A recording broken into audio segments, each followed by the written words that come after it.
Bonjour à tous, ici Kinyu de la chaîne Les Kinés du Web et aujourd'hui je vais aborder avec vous le muscle le plus important du pied, souvent méconnu par les kinésithérapeutes, le long fléchisseur de l'hallux ou LFH. Et je suis certain que vous n'allez plus regarder le pied de la même manière après cette vidéo.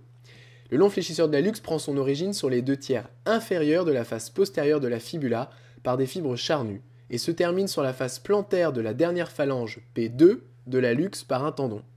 L'origine est extrêmement latérale puisqu'elle est en dehors de la crête verticale de la fibula, et ce n'est pas anodin, car cela va expliquer un des rôles majeurs du long fléchisseur de l'hallux. Son trajet est hyper important car il permet de comprendre facilement l'action biomécanique de ce muscle.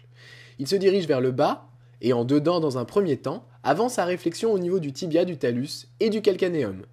Ensuite il se dirige vers l'avant et reste dans l'axe du pied. La direction de ces fibres musculaires ressemble à une plume d'oiseau, c'est pourquoi on dit qu'il est péniforme. Connaître l'orientation de ces fibres est essentiel puisqu'elle va nous permettre de comprendre son action sur l'articulation tibio-fibulaire. Il passe dans le sillon latéral de l'extrémité inférieure du tibia, entre les deux processus postérieurs du talus, puis sous le sustentaculum tali. Il croise ensuite le long fléchisseur des orteils en passant en dessous de ce dernier. Il faut d'ailleurs noter qu'à ce niveau-là, on décrit une languette entre les deux muscles qui pourrait expliquer pourquoi il est si difficile de les dissocier analytiquement. Mais comme leur rôle fonctionnel respectif n'est pas de jouer de la guitare, mais plutôt de stabiliser activement le pied, ce n'est pas vraiment très grave. Enfin, le LFH passe entre les deux chefs du court fléchisseur de l'hallux et entre les deux sésamoïdes de l'hallux. Nous allons maintenant décrire ces rapports, et afin de ne pas se répéter, je vais insister sur ceux qui n'ont pas été cités précédemment. En dedans, au niveau de la jambe, il y a le tibial postérieur, autre muscle hyper important du pied, que nous aborderons plus tard dans la vidéo.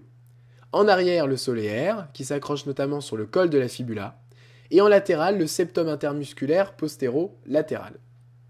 Au niveau du cou du pied, nous avons déjà évoqué pas mal de choses, mais il est vraiment important de préciser que derrière lui, il y a une bonne épaisseur de graisse, et en dissection, cela m'a vraiment marqué. Le rôle de la graisse à ce niveau-là n'est évidemment pas de proposer une réserve énergétique, mais bien de permettre une absorption des contraintes.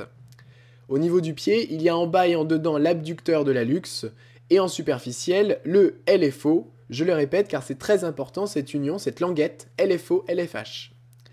Autrement, en profondeur, on retrouve le naviculaire cunéiforme médial, premier métatarsien, première et deuxième phalange. On rappelle pour finir que le LFH passe entre les deux chefs du court fléchisseur de l'hallux. Passons maintenant au point le plus important de la vidéo, l'action du long fléchisseur de l'hallux. Je vous ai dit tout à l'heure combien son origine et l'orientation des fibres de ce muscle étaient importantes. En effet, sa première action majeure est de stabiliser la pince tibiofibulaire en plaquant la fibula vers le bas et vers l'intérieur contre le tibia. Sa deuxième action est pour moi la plus importante de tout le pied, voire de tout le corps humain.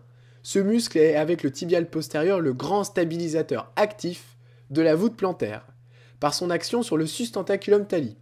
Ce qui veut dire que vous pouvez redresser la voûte plantaire activement par la simple contraction de ce muscle. Alors j'entends souvent la théorie selon laquelle l'action du long fléchisseur de l'hallux est négligeable par rapport au tibial post, et bien sur ce point précis, je n'ai trouvé aucune étude comparant la part de l'activité du tibial post et du LFH dans le redressement de la voûte.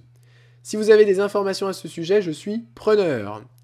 En tout cas, dans toutes les dissections auxquelles j'ai pu assister, le diamètre du LFH était 2 fois plus important que celui du tibial post, contrairement à ce que l'on peut voir dans les bouquins d'anat. De plus, dans la pratique, le simple renforcement de ce muscle a évité à un nombre considérable de patients d'être opérés de tendinite ou d'épines calcanéennes récalcitrantes.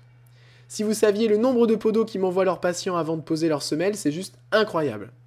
Je ferai une vidéo pour vous montrer les 2 exos simples qui sauvent les pieds de mes patients désespérés en 1 ou 2 séances.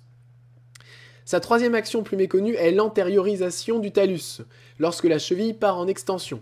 Cela veut dire qu'il est toujours intéressant d'aller détendre ce muscle en levée de tension avant de repositionner un talus antériorisé. Cela facilitera la manœuvre et parfois même vous évitera de la faire, car le talus se repositionnera juste par la flexion de cheville. Il est également stabilisateur postérieur du talus, notamment dans l'extension.